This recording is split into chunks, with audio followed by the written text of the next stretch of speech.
નમસ્તે વિદ્યાર્થી મિત્રો, હું જિગ્નેશ પંચાલ આપ સર્વનું ગણિતના વિડીયોમાં હાર્દિક સ્વાગત કરું છું. મિત્રો, આજે આપણે ધોરણ 7 વિષય ગણિત એનસીઈઆરટીમાં પ્રકરણ નંબર 6 ત્રિકોણ અને તેના ગુણધર્મોમાં સ્વાધ્યાય નંબર 6.4 નો આજે અભ્યાસ કરવાનો છે. હવે મિત્રો, આપણે સ્વાધ્યાય 6.4 નો અભ્યાસ કરતા પહેલા જે એનું બેઝિક જ્ઞાન છે એ આપણે પહેલા મેળવી લઈએ કે જેથી સ્વાધ્યાય 6.4 સમજવામાં સરળતા રહે અને ત્યાર પછી આપણે સ્વાધ્યાય 6.4 જોઈશું. તો મિત્રો, આપણે લાસ્ટમાં જે ગયો વિડીયો હતો ભાગ નંબર 3 એમાં ત્રિકોણના 3 ખૂણાઓમાંથી કોઈ પણ 2 ખૂણાઓના માપ આપેલા હોય અને ત્રીજા ખૂણાનું માપ શોધવાનું હોય એ પ્રકારના આપણે દાખલા જોઈ લીધા. એની અંદર આકૃતિ આપેલી હતી અને હવે તમારે કેવું છે કે એમાં આકૃતિ નહીં આપેલી હોય, આવી રીતે રકમ લખેલી હશે કે ત્રિકોણના 2 ખૂણા છે, એમાંથી એક ખૂણાનું માપ છે 30° અને બીજા ખૂણાનું માપ છે 80°. તો કે છે ત્રીજા ખૂણાનું માપ શોધો. તો આ રીતનો દાખલો પૂછાય ને તમને ગણવાનો કહે તો તમને આવડવું જોઈએ. બહુ સિમ્પલ છે. જુઓ, ધારો કે આપણે એક ત્રિકોણ દોર દઈએ હમણાં, બરોબર? આ રીતે સપોઝ ધારો કે ત્રિકોણ છે. હવે એમ કે છે કે એક ત્રિકોણ, આ જે ઉપરનો ખૂણો છે એનું માપ છે 30° છે, આનું માપ છે 80° અને આનું માપ આપણને ખબર નથી તો એની જગ્યાએ આપણે શું કરવાનું? x ધારી દેવાનું. તો હવે તો આવડે ને. તો પહેલા તો આપણે શું લખી દઈશું અહીંયા કે ત્રિકોણના, તો આપણે લખી દઈશું અહીંયા કે ત્રિકોણના ત્રણેય ખૂણાઓના માપનો સરવાળો 180° થાય છે. અને હવે ડાયરેક્ટ આપણે શું કરવાનું છે? જો એક ખૂણાનું માપ છે 30° એટલે 30° લખી દઈશું, બીજા ખૂણાનું માપ છે 80° તો 80° લખી દઈશું અને જે ખૂણાનું માપ નથી આપ્યું એની જગ્યાએ આપણે x લખી દઈશું અને ત્રણેય ખૂણાઓના માપનો સરવાળો 180°. હવે આપણે જોઈએ કે આ બંનેનો સરવાળો કેટલો થાય છે? તો 110° થાય છે વત્તા x ના x બરાબર 180 ના 180. તો માટે x બરાબર, હવે આ 110 છે ને આપણે 180 માંથી માઇનસ કરી દઈશું, 180 માઇનસ 110. તો માટે x બરાબર 70°. તો જે ત્રીજો ખૂણો છે એનું માપ કેટલું હશે? 70° હશે, બરોબર? તો એ લખી દઈએ કે માટે ત્રીજા ખૂણાનું માપ 70° થાય. ઓકે, ચાલો હવે આગળ નેક્સ્ટ પ્રશ્ન જોઈએ. ચાલો હવે બીજો એક પ્રશ્ન છે. ત્રિકોણનો એક ખૂણો 80° છે અને બાકીના 2 ખૂણાઓના માપ સરખા છે, તો બંનેના માપ શોધો. હવે મિત્રો, આ ટાઈપના પણ આપણે પ્રશ્નો જોઈ ગયા છે. આવો પ્રશ્ન હોય એટલે તમારે યાદ રાખવાનું એ સમદ્વિ બાજુ ત્રિકોણ હોય. સપોઝ ધારો કે આ સમદ્વિ બાજુ ત્રિકોણ છે, એમાં આ બંને બાજુઓના માપ કેવા છે? સરખા છે. તો આ પાયો કહેવાય, બરોબર? સમદ્વિ બાજુ ત્રિકોણમાં જે ત્રિકોણની જે બાજુ સરખી ના હોય તેના બંને ખૂણાઓના માપ કેવા હોય છે? સરખા હોય છે. તો અહીંયા કીધું છે કે એક ત્રિકોણ છે એમાં એક ખૂણો 80° નો છે. ધારો કે ઉપરનો ખૂણો છે એનું માપ કેટલું છે? 80° છે. અને બાકીના જે ખૂણા છે એટલે ખૂણો આ અને આ ખૂણો છે, બંનેના માપ કેવા છે? સરખા છે. ને સરખા આપણે એ ધારી દીધા છે. કેટલા છે? xx છે. તો હવે તો આપણને ગણતા આવડે ને. તો શરૂઆતમાં આપણે પેલું વાક્ય લખી દેવાનું કે ત્રિકોણના ત્રણેય ખૂણાઓના માપ સરખા હોય, ત્રણેય ખૂણાઓના માપનો સરવાળો 180° થાય છે. તો પહેલાં આપણે આટલી વસ્તુ લખી દેવાની. ત્રિકોણના ત્રણેય ખૂણાઓના માપનો સરવાળો 180° થાય છે.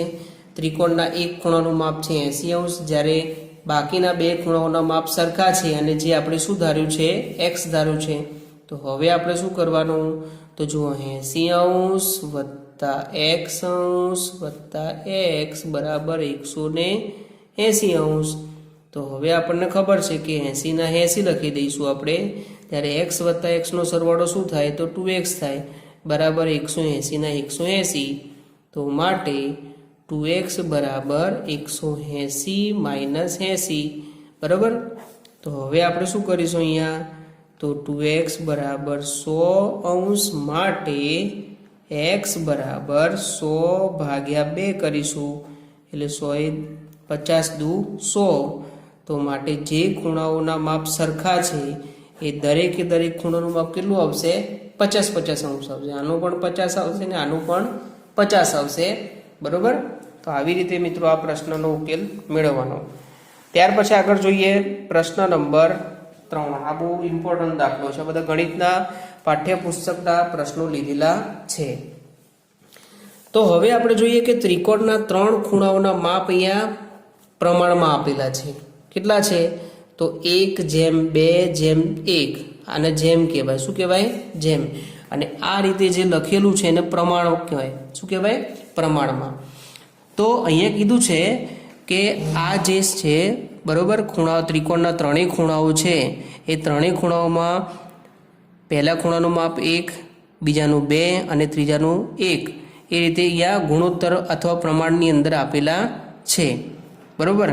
અને આ ત્રિકોણના બધા ખૂણાઓ શોધો અને આ ત્રિકોણને 2 ભિન્ન રીતે ઓળખો. બરોબર. ભિન્ન એટલે જુદી જુદી રીતે. તો આ ત્રિકોણને આપણે પહેલાં તો માપ શોધીશું અને એના પછી આપણે નક્કી કરીશું કે આ ત્રિકોણ કયા કયા પ્રકારના ત્રિકોણ છે. બરાબર. તો સૌ પ્રથમ જે આપણે છે અહીંયા 1:2:1 છે તેનું આપણે અહીંયા ગણતરી કરીશું. સૌથી પહેલાં લખી દઈએ કે ત્રિકોણના માપ, ત્રિકોણના ત્રણેય ખૂણાઓના માપ અનુક્રમે કેટલા છે? 1:2:1 છે, જેને આપણે x પછી જેમ 2x જેમ x વડે દર્શાવીશું. બરોબર. એટલે પહેલા ખૂણાનું માપ છે x, બીજાનું માપ છે 2x અને ત્રીજાનું માપ છે x. તો હવે આપણે ડાયરેક્ટ શું કરવાનું છે? ત્રિકોણના 3 ખૂણાઓના માપનો સરવાળો x વત્તા 2x વત્તા x અને ત્રિકોણના 3 ખૂણાઓના માપનો સરવાળો કેટલો થાય? 180°. તો જુઓ 1x 2x એટલે 3 અને બીજો એક છે એટલે 4x બરાબર 180 ના 180. તો માટે x બરાબર 180° ભાગ્યા 4. તો અહીંયા તમે ભાગાકાર કરશો તો અહીંયા 45 જવાબ આવશે. તો માટે x બરાબર 45°. હવે જુઓ મિત્રો, આ ત્રિકોણ આપણે 45° તો માપ શોધી કાઢો. એટલે કે 2 ખૂણાઓ 45 છે અને જે બીજો ખૂણો છે ને કયો છે? આ 2x. તો 2x બરાબર અહીંયા લખીશું 2 અને x ની જગ્યાએ 45 લખીશું. તો 45 શું થાય? 90 થાય ને. એટલે એક ખૂણો 90 છે અને બાકીના ખૂણાઓ કેવા છે? એ બંને 45 છે. તો હવે આ ત્રિકોણને આપણે 2 રીતે દર્શાવી દઈશું. બરાબર. તો અહીંયા કીધું છે કે આ ત્રિકોણને 2 ભિન્ન રીતે એટલે કે અલગ અલગ રીતે દર્શાવો. તો પહેલો તો આપણે જોયું કે અહીંયા કાટખૂણો છે, કાટકોણ ત્રિકોણ છે. બરાબર. આ ત્રિકોણ કયો છે? તો કાટકોણ ત્રિકોણ હોઈ શકે. અને બીજા નંબરમાં એ જોઈએ કે જો અહીંયા 2 બાજુ સરખી છે, આ બાજુ અને આ બાજુ, જ્યારે આ બાજુનું માપ અલગ છે એટલે કે જેની 2 બાજુઓના માપ સરખા હોય અને એક બાજુનું માપ અલગ હોય એને શું કહેવાય? સમદ્વિ બાજુ કાટકોણ ત્રિકોણ પણ કહેવામાં આવે છે. એટલે આ ત્રિકોણ 2 પ્રકારના છે. બરોબર. એક તો કાટકોણ ત્રિકોણ પણ કહી શકાય અને બીજા નંબરમાં કયો છે? સમદ્વિ બાજુ કાટકોણ ત્રિકોણ છે. ઓકે. ચાલો હવે બીજા કેટલાક મુદ્દાઓ જોઈએ આપણે. હવે મિત્રો આપણે ત્રિકોણ ભણીએ છીએ એટલે ત્રિકોણના જે ગુણધર્મો છે આપણને ખાસ આવડવા જોઈએ. કઈ રીતે? તો આપણે આગળ સમજાયું હતું એ પ્રમાણે કે ત્રિકોણને 3 ખૂણા હોય, 3 બાજુ હોય, 3 શિરોબિંદુ હોય.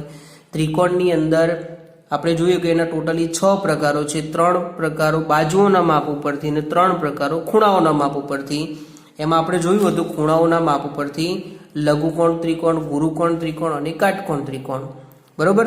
અને છેલ્લે જોયું હતું કે ત્રિકોણના 3 ખૂણાઓના માપનો સરવાળો 180 એટલે 180° થાય. 189 પણ ના થાય ને 181 પણ ના થઈ શકે. બરોબર. હવે જો અહીંયા સૌથી પહેલો છે કે 2 કાટખૂણાવાળો કોઈ ત્રિકોણ મળી શકે. હવે મિત્રો તમે વિચારો કે કાટખૂણાનું માપ કેટલું હોય? 90 હોય.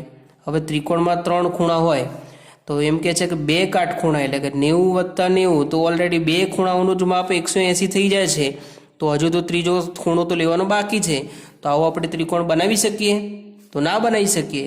તો અહીંયા આપણે જવાબ શું લખવાનો? ના, આ પ્રકારનો ત્રિકોણ મળી શકે નહીં. આ પ્રકારનો ત્રિકોણ ન મળી શકે. બરોબર? તો આવી રીતે મિત્રો તમારે સમજવાનું છે. બરોબર? અને સમજીને આવા બધા સામાન્ય પ્રશ્નો છે અને જવાબો મેળવવાના છે. ચાલો આપણે વન બાય વન અલગ અલગ પ્રશ્નો જોઈએ. ત્યાર પછી બીજો પ્રશ્ન છે કે બે ગુરુકોણવાળો ત્રિકોણ મળી શકે. હવે મિત્રો તમે વિચારો કે ગુરુકોણનું માપ શું હોય? તો 91 થી 189 હોય, સોરી 179 સુધીનું. તો હવે તમે જુઓ કે ત્રિકોણના ત્રણેય ખૂણાઓના માપનો સરવાળો 180 થાય. હવે સપોઝ ધારો કે તમે ગુરુકોણ લેવા જાઓ, 100 બે ગુરુકોણ છે, તો 100 વત્તા 100, તો અહીંયા ઓલરેડી 200 તો થઈ જાય છે. તો આવું કોઈ ત્રિકોણ મળી શકે? આપણે તો શું યાદ રાખવાનું? ત્રિકોણના ત્રણેય ખૂણાઓના માપ મળી અને 180 થવું જોઈએ. જ્યારે બે ગુરુકોણનો સરવાળો જ 200 થઈ જાય છે, તો ત્રીજો ખૂણો તો આવી જ ના શકે. એટલે આ પણ ત્રિકોણ મળી શકે નહીં. એટલે બે ગુરુકોણવાળો પણ ત્રિકોણ મળી શકે નહીં. તો આપણે લખી દઈશું કે ના, આ પ્રકારનો ત્રિકોણ ન મળી શકે. બરોબર? ત્યાર પછી આગળ જોઈએ કે બે લઘુકોણ વાળો ત્રિકોણ મળી શકે. હવે વિચારો મિત્રો કે આપણે ત્રિકોણના પ્રકારો શીખવાડ્યા, એમાં સમજાયું હતું કે જે ત્રિકોણની અંદર ત્રણે ત્રણ ખૂણાઓ લઘુકોણ હોય, બરોબર, એને લઘુકોણ ત્રિકોણ કહેવાય. પછી આપણે જોયું હતું કાટકોણ ત્રિકોણ કોને કહેવાય? કે જે ત્રિકોણમાં કોઈ એક ખૂણો કાટખૂણો હોય, આનું માપ 90 છે, તો બાકીના બે ખૂણાઓ કેવા હશે? લઘુકોણ હશે ને. એટલે આનું માપ ધારો કે 45° છે અને આનું માપ 45° છે. તો બે લઘુકોણ વાળો ત્રિકોણ મળે કે ના મળે? તો હા, મળી શકે. તો આપણે લખી દઈશું આમાં હા, કે આ પ્રકારનો ત્રિકોણ મળી શકે. આ પ્રકારનો ત્રિકોણ મળી શકે. ત્યાર પછી આગળ જોઈએ કે જેના ત્રણેય ખૂણા 60° કરતાં મોટા હોય. સમજો પેલા, જે ત્રિકોણના ત્રણેય ખૂણા કેવા હોય છે? 60° કરતાં મોટા હોય તેવો ત્રિકોણ મળી શકે. ધારો કે 60° કરતાં આપણે જોઈએ 61° લઈએ, તો 61 વત્તા 61 વત્તા 61, જો ત્રણે ત્રણ ખૂણાઓ, તો અહીંયા તમે આનો સરવાળો કરશો ને તો 183° થશે. ત્રિકોણના ત્રણેય ખૂણાઓનો માપનો સરવાળો કેટલો થાય? 180° થાય ને. જ્યારે અહીંયા કેટલો થાય છે? 183. તો આ પ્રકારનો ત્રિકોણ મળી શકે? તો ના મળી શકે. એ જવાબ લખી દેવો કે ના, આ પ્રકારનો ત્રિકોણ ન મળી શકે. બરાબર? ત્યાર પછી આગળ જોઈએ કે જેના ત્રણેય ખૂણા 60° હોય તેવો ત્રિકોણ મળી શકે. યાદ રાખો, મેં તમને એક લાક્ષણિકતા શીખવાડી હતી કે જે ત્રિકોણના, જો સમબાજુ ત્રિકોણ આપણે સમજાવ્યું હતું એટલે બાજુઓના માપ ઉપરથી, કે સમબાજુ ત્રિકોણ એટલે કે જેની ત્રણે ત્રણ બાજુઓના માપ સરખા હોય, તો આ ત્રિકોણ એવો છે કે જેના ત્રણે ત્રણ ખૂણાઓ કેવા હશે? 60, 60 અને 60. 60, 60, 60 કરશો એટલે 180 થઈ જશે. તો હા, આ ત્રિકોણ મળી શકે. તો આપણે શું લખવાનો આનો જવાબ? કે જેના ત્રણે ત્રણ ખૂણાઓ 60, 60, 60 હોય તેવો ત્રિકોણ મળી શકે. તો હા, આ પ્રકારનો ત્રિકોણ મળી શકે. બરાબર? ત્યાર પછી આગળ જોઈએ જેના ત્રણેય ખૂણા 60° કરતાં નાના હોય. સમજો પેલા, જેના ત્રણેય ખૂણા 60° કરતાં નાના હોય, ધારો કે 60 માંથી એક જ આપણે ઓછું કરી દઈએ, એટલે 59 કરી દો, તો 59° વત્તા 59° વત્તા 59°. બરાબર? તો હવે આ ત્રણેય ત્રણનો સરવાળો તમે કરશો તો અહીંયા કેટલો થાય છે? 177, 177° થાય છે. તો ત્રિકોણના ત્રણેય ખૂણાઓના માપના સરવાળા કરતાં તો ઘટી ગયું. તો આ પ્રકારનો પણ ત્રિકોણ મળી શકે? તો ના મળી શકે. તો અહીંયા લખી દેવાનું કે ના, આ પ્રકારનો ત્રિકોણ ન મળી શકે. ઓકે, તો આટલી મિત્રો ખાસિયતો તમારે ધ્યાન આપવાની છે. બરોબર. જો મિત્રો આ વિડીયોમાં તમને ન સમજણ પડે તો વિડીયોને પોઝ કરી અને ફરીથી જુઓ. અને અહીંયા વિડીયોમાં જેટલા પણ મુદ્દા અહીંયા હું નોટબુકમાં લખાવું છું વિડીયો સ્વરૂપે, એ દરેક મુદ્દા તમારે નોટબુકમાં લખવાના છે. બરોબર. ચાલો હવે આપણે આગળ પાઠ્યપુસ્તકના કેટલાક પ્રશ્નો છે જોઈએ. ચાલો મિત્રો, હવે તમારે ગણિતનું પાઠ્યપુસ્તક છે એમાં પ્રયત્ન કરો. એના દાખલા છે જે તમારી ગણિતના પાઠ્યપુસ્તકમાં પાન નંબર 123 અને 124 ઉપર આપેલા છે. એ દાખલાઓ આપણે ફટાફટ પહેલાં સમજી લઈએ. બરોબર. હવે આપણે આગળ તમને સમજાયું એ રીતે કે સમદ્વિબાજુ ત્રિકોણ હોય, સમદ્વિબાજુ એટલે કે જેની બે બાજુઓના માપ સરખા હોય. બરોબર. જેની બે બાજુઓના માપ સરખા હોય અને એક બાજુનું માપ અલગ અલગ હોય. ધારો કે આ બે બાજુઓના માપ સરખા છે અને આનું માપ અલગ છે, તો યાદ રાખવાનું કે જે બાજુનું માપ અલગ હોય એની છેડે એટલે કે એની જે બાજુએ બે ખૂણાઓ બને છે બંનેના માપ હંમેશા કેવા હોય? સરખા હોય. એટલું ખાસ યાદ રાખવાનું છે આ ટોપિકમાં. તો હવે મિત્રો આપણે એક્સનું માપ શોધવાનું છે. બરોબર. તો હવે જોઈએ સૌથી પહેલો પ્રશ્ન. અહીંયા ત્રિકોણ દોરીને આપેલો છે અને અહીંયા ખાલી એટલું કીધેલું છે કે માત્ર એક્સનું માપ શોધો. તો આપણે જે ગુણધર્મ સમજાયો હતો કે ધારો કે આનું માપ 50° હોય તો આનું કેટલું થાય? 50 થાય ને. તો બસ આપણે એ ખાલી લખવાનું છે કે એક્સ બરાબર, ધારો કે આનું માપ 40° છે, અહીંયા 40 છે તો આનું માપ પણ શું થશે? 40. તો આપણે એ લખી દો એક્સ બરાબર 40. ઓકે. ત્યાર પછી આગળ જોઈએ. હવે આ કાટકોણ ત્રિકોણ આપેલું છે. કાટકોણ ત્રિકોણમાં આનું માપ 90° છે, આનું માપ 45 છે. તો 90 અને 45નો તમે સરવાળો કરશો. બરોબર. અને પછી એને 180 માંથી બાદ કરશો તો અહીંયા આનું માપ પણ શું આવશે? 45° આવશે. હવે આ બંનેનો સરવાળો 90 થાય તો 90 180 માંથી તમે 90 બાદ કરશો તો આ તમને કાટખૂણિયો મળશે. એટલે આનું માપ શું મળશે તમને? 90°. અને એ તમારે યાદ ન રાખવું હોય તો ખાલી યાદ રાખવાનું, આ રીતનું તમને ચિહ્ન દેખાય એટલે તમારે 90° લખી દેવાના. યાદ રાખવાનું, ત્રિકોણમાં કોઈ માપ ન આપેલું હોય ને આ રીતનો સિમ્બોલ તમને જોવા મળે તેનું માપ તમારે ફિક્સ યાદ રાખવાનું 90 થાય. બરોબર. ત્યાર પછી આગળ જોઈએ પ્રશ્ન નંબર 3. હવે જો ત્રિકોણ અહીંયા આડો આપેલો છે. હવે કીધું છે કે જો આનું માપ 50° હોય, પેલા ત્રિકોણ જોવાનો મિત્રો કે જો આ બાજુ અને આ બાજુનું માપ સરખું છે, જ્યારે આ બાજુનું માપ અલગ છે. તો આ બાજુના બંને છેડા ઉપર જે ખૂણા બને છે બંનેનું માપ કેવું હોય? સરખું હોય. હવે એમ કે છે કે આનું માપ 50 હોય તો આનું માપ કેટલું થાય? એનું માપ 50 થાય કે નહીં? તો એક્સ બરાબર 50°. આગળ માટે લખી દઈશું આપણે. ઓકે. હવે આગળ આપણે જોઈ લઈએ. તો અહીંયા જુઓ બંને બાજુઓના માપ સરખા છે. બરોબર. અહીંયા બંને બાજુઓના માપ કેવા છે? એક આ બાજુ અને આ બાજુનું માપ સરખું છે. ઉપરનું માપ 100 આપેલું છે. હવે સૌથી પહેલાં તમારે શું કરવાનું છે કે 180° છે એમાંથી તમે 100 માઇનસ કરશો તો તમને 80° જવાબ મળશે.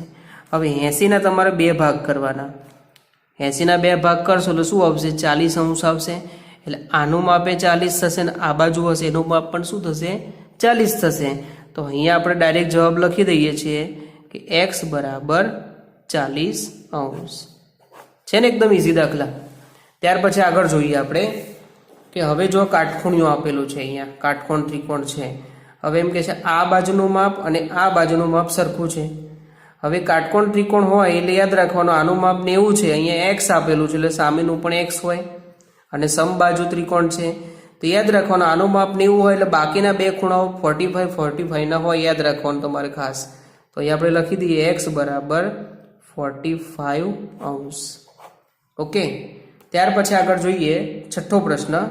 હવે આમાં પણ જોઈ લો કે આ રીતે અહીંયા આ બાજુ બંનેનું માપ સરખું છે. બરોબર. આનું માપ 40 આપેલું છે, 40°. હવે તમે 180 માંથી 40 બાદ કરી દો. બરોબર. તો અહીંયા તમને શું મળશે? 140 મળશે. 140 ભાગ્યા 2 કરશો એટલે 70° જવાબ મળશે. 70° એટલે અહીંયા પણ 70 હશે ને અહીંયા પણ 70 હશે. એટલે આનો જવાબ શું મળશે મિત્રો? તો આપણે લખી દઈએ x બરાબર 70° મળશે આનો જવાબ. સમજી ગયા? વેરી ગુડ, સરસ. ચાલો હવે આગળ જોઈએ. પ્રશ્ન નંબર 8 આપેલો છે. હવે જો આ બહિષ્કોણ આપેલો છે, શું આપેલો છે? બહિષ્કોણ. અને બહિષ્કોણ છે પાછો બીજો અહીંયા તમે જોશો કે અહીંયા સમદ્વિબાજુ ત્રિકોણ છે. અને સમદ્વિબાજુ ત્રિકોણ છે તો આનો માપ તમને શોધતા આવડવું જોઈએ. જો અહીંયા રૈખિક જોડના ખૂણા છે ને, હવે વિચારો કે રૈખિક જોડના ખૂણાઓનો માપનો સરવાળો શું થાય? 180° થાય. હવે એમાંથી 100° તો આપેલા છે, તો 180 માંથી 100 બાદ કરશો તો શું જવાબ આવશે? 80. તો 80 જવાબ આવે. તમારું ઉપરના ખૂણાનું માપ 80 લખી દેવાનું. હવે વિચારો કે 180 માંથી તમે 80 બાદ કરશો એટલે પાછો શું જવાબ આવશે? 100. અને 100 ના 2 ભાગ કરશો એટલે 50 જવાબ આવશે. તો 50 અહીંયા પણ આવશે ને 50 અહીંયા પણ આવશે. તો આનો જવાબ શું આવશે? x બરાબર 50° જવાબ આવશે. ઓકે. ત્યાર પછી અહીંયા જોઈએ. હવે મિત્રો અહીંયા સમજવાનું છે. શું સમજવાનું છે જોઈ લો, બહુ ઇઝી છે. હવે આ ત્રિકોણ જે છે એ સમદ્વિબાજુ ત્રિકોણ છે. જુઓ, આ બાજુ અને આ બાજુ બંનેના માપ સરખા છે. હવે આનું માપ 30° છે. અહીંયા પાછળ જોજો તમે કે અહીંયા કયા પ્રકારના ખૂણાઓ બને છે. આવું આપણે 5મા ચેપ્ટરમાં ભણી ગયા છીએ. તો યાદ રાખવાનું કે ચોકડી આકારમાં જે ખૂણા બને ને સામસામેના, એને અભિકોણની જોડ કહેવાય. અને અભિકોણની જોડના ખૂણાઓના માપનો સરવાળો કેટલો થાય? તો જેટલું આનું માપ હોય એટલું જ અંદરનું માપ થાય. એટલે આનું માપ 30 છે તો અંદરનું માપ શું થશે? 30 થશે. હવે મિત્રો જુઓ અહીંયા કે આ બાજુ અને આ બાજુ બંને સરખી છે, જ્યારે આ બાજુ અલગ છે. તો અલગ હોય એ બંનેના માપ કેવા હોય? સરખા હોય ને. હવે આનું માપ 30 છે એટલે આનું માપ પણ શું થશે? 30 થશે. Very good. તો અહીંયા આપણે લખી દઈએ કે x બરાબર 30°. ઓકે. તો આવી રીતે મિત્રો આપણે પ્રશ્ન નંબર ચાલો પ્રયત્ન કરીએ એના આપણે જોયા. હવે આમાં પ્રશ્ન નંબર 2 પણ આપેલો છે, એના વિશે જોઈએ. ચાલો મિત્રો હવે પ્રશ્ન નંબર 2 જોઈએ. નીચે આપેલી આકૃતિમાં x અને y નું માપ શોધવાનું છે. તો મિત્રો આ પણ એ આધારિત જ છે દાખલા, સમદ્વિબાજુ ત્રિકોણ. હવે મિત્રો આમાં જુઓ, સમજવાનું છે કે અહીંયા આપણે જોઈએ કે આનું માપ કેટલું છે? બહિષ્કોણનું માપ 120 છે. આપણે સમજી ગયા કે આને બહિષ્કોણ કહેવાય. અને બહિષ્કોણની એક્ઝેક્ટલી અંદરનો જે ખૂણો છે એને આસન્ન કોણ કહેવાય. અને બાકીના જે 2 ખૂણાઓ છે એને અંતઃસમ્મુખ કોણો કહેવામાં આવે છે. હવે આપણે અહીંયા જો અંતઃસમ્મુખ કોણોમાંથી કોઈ પણનું માપ આપેલું નથી. તો સૌથી પહેલાં આપણે આના અંદરનું ખૂણાનું માપ શોધીશું. એટલે કે 100 જો આ બંને ખૂણાઓ પરસ્પર એકબીજાના શું છે? રૈખિક જોડના ખૂણાઓ છે. અને રૈખિક જોડના ખૂણાઓના માપનો સરવાળો શું થાય? 180 થાય. તો આપણે 180 માંથી 120 બાદ કરી દઈશું તો આપણને 60° જવાબ મળશે. તો અહીંયા આપણે આનું માપ શું લખી દઈશું? 60 લખી દઈશું. હવે મિત્રો વિચારો કે સમદ્વિબાજુ ત્રિકોણની અંદર જે બાજુનું માપ સરખું ન હોય તેની બંને બાજુએ જે ખૂણાઓ બને એ બંનેના માપ કેવા હોય? સરખા હોય. તો હવે આ y નું માપ શું મળશે? આપણને 60 મળશે ને. આનું 60 એટલે આનું પણ શું થાય? 60 થાય. તો y બરાબર 60°. હવે આપણે કોનું માપ શોધવાનું છે? x નું. તો આ તો આપણે શીખવાડ્યું છે. કઈ રીતે? તો જુઓ, y + x બરાબર 120°. હવે આપણને ખબર છે કે y નું માપ તો આપણે શોધી કાઢ્યું, કેટલું છે? 60° છે. વત્તા x બરાબર 120°. તો માટે x બરાબર 120° માઇનસ 60°. તો માટે x બરાબર અહીંયા આપણને જવાબ મળશે 60°. તો અહીંયા આપણને x નું માપ પણ શું મળે છે? 60°. અને બીજું પણ વિચારો મિત્રો, જો આનું માપ 60 છે, આનું માપ પણ 60 છે, તો આનું માપ પણ શું થાય? 60 જ થાય. બરોબર. બીજો નંબરનો જોઈ લઈએ પ્રશ્ન ફટાફટ. તો અહીંયા જો કાટકોણ ત્રિકોણ છે, અહીંયા જુઓ કાટકોણ ત્રિકોણ છે એટલે આનું માપ તમને ખબર છે 19 થાય. હવે જો આનું માપ 90 છે.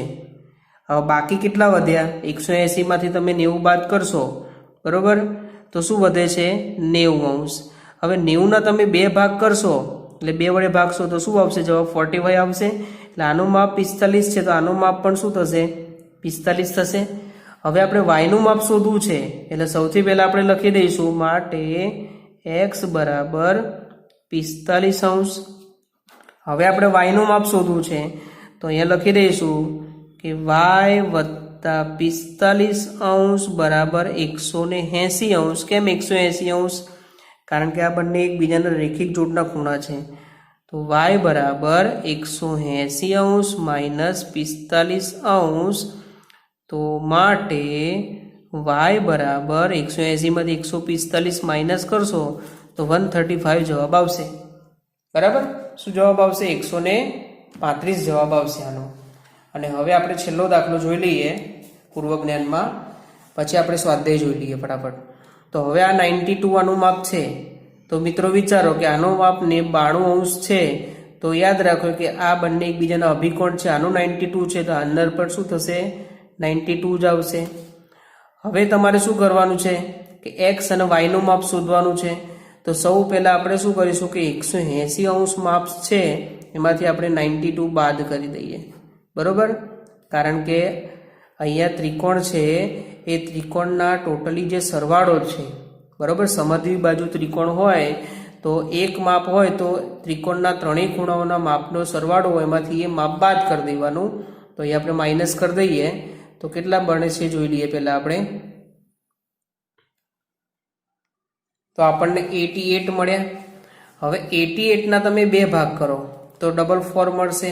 એટલે આનું માપ 44 છે, આનું માપ પણ 44 છે. બરોબર? તો અહીંયા આપણે લખી દઈએ સૌથી પહેલા કે x બરાબર 44.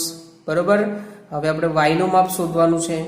y નું માપ શોધવાની 2 રીતો છે. એમાં એક જ રીત જોઈ લઈએ છીએ આપણે કે આ બંનેના માપનો સરવાળો 180 થાય છે.